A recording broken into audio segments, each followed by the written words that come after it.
we're in the very first innings of agents working. This guy here is Parth Patil, the AI advisor to billionaire, LinkedIn founder, and OpenAI investor Reid Hoffman. Parth's digital avatar work has been shown in the Computer History Museum, and he did not study software engineering, but has become a highly esteemed AI engineer via his programming with large language models, a skill commonly referred to as vibe coding.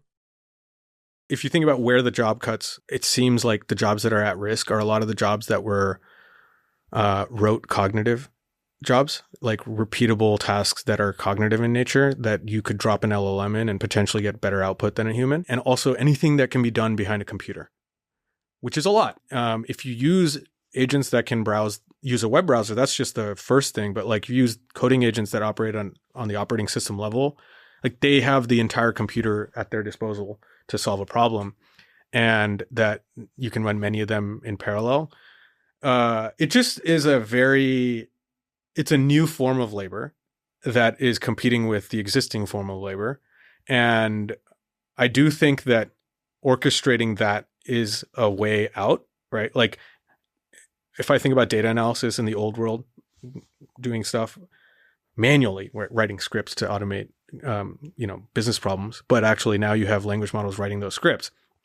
If I were to compete with the language model that's doing data analysis, it would be sort of like John Henry competing with the steam engine. I don't know if you know the folktale of John Henry, but it's like a classic American folktale, man. Make me feel so illiterate. Bro, you gotta, we look for the inspiration, right? Like John Henry, I'll just go very quickly through it. John Henry, American folk hero of legend, considered like one of the great, the great steelmen of our time. Good intro. Yeah. It's not, I think he was a real person, but if not, he's a legend. So he was basically the strongest steelman. And they were trying to build a railroad through the Rocky Mountains. And at the same time, so he's like the strongest of the steelmen.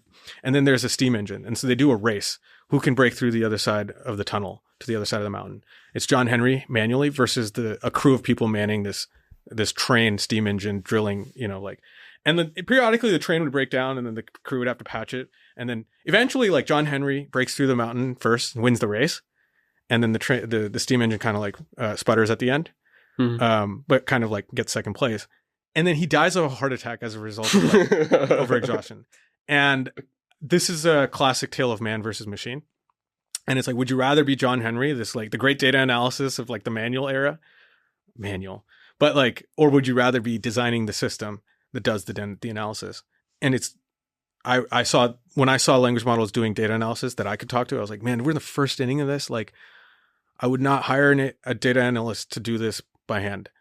And I'm of the opinion that Excel itself is I'm very good at Excel, but you won't catch me working in Excel ever again.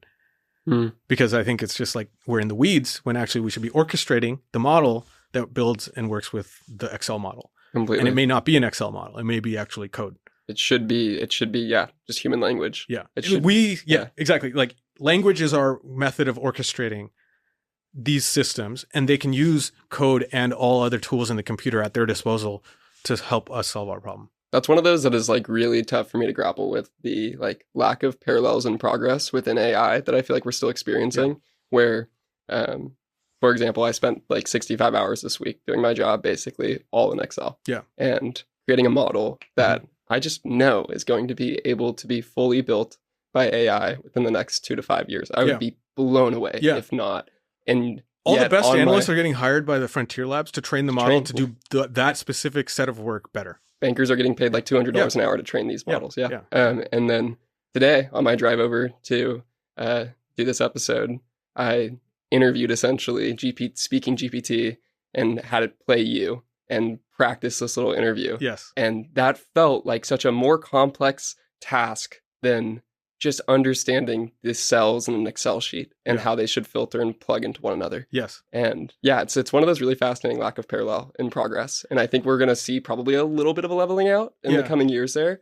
But it's we clearly have the innovation and it just hasn't cascaded through. Yeah. I think I talked to my dad about this and it's because I'm kind of frustrated with the lack of speed of maybe adoption.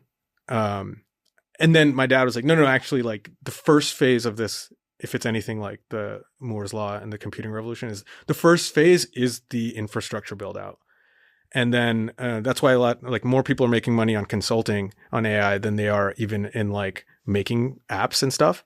Like the startups haven't yet come online. But then the second once the infrastructure and the compute and all that is, and the capacity is there, and we have like the first set of like really working good agents, which I think we're in the very beginning of. Like Claude Code and Codex are amazing, but they're going to get so much better. And then they're going to evolve into better agentic products. And then the second wave is the application layer. And we haven't yet had the second wave. The second wave, which is like, you think about the Airbnb, the Ubers, the things built on top of the infrastructure. But no one looks at Uber and thinks, oh, what do they run on? AWS versus like whatever. Like that stuff is abstracted away from the end user.